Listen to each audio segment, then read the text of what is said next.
වගේ මේ ඔරේන්ජ් එක එක්කම තියෙනවා බෙල්ලත් එක්ක අත දිගට එක්කම තියෙනවා. බෙල්ල හතරවන සහ පස්වෙනි කසුරකයි ප්‍රශ්න තියෙන්නේ. සේ බලගතිය දෙනවා.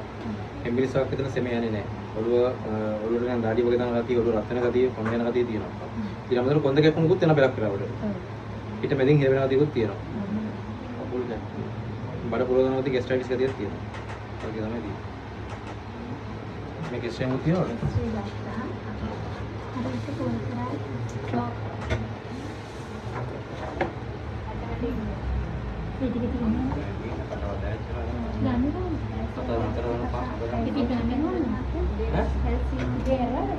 කැල්සියම් මිනිමම් කියලා තියෙනවා.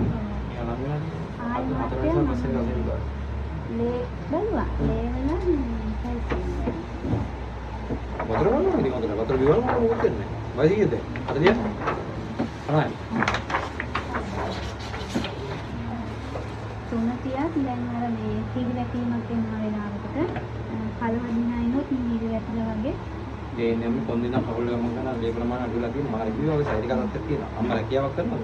මම මේ කලින් යෙදුණු පාටි කිනුවා. දැන් මම හවුස් ඩොක්ටර් කෙනෙක් නෑ ඩිස්පෙන්සරි වැඩ කරනවා. අවශ්‍ය විතරයි. ඒක තමයි කරන්නේ.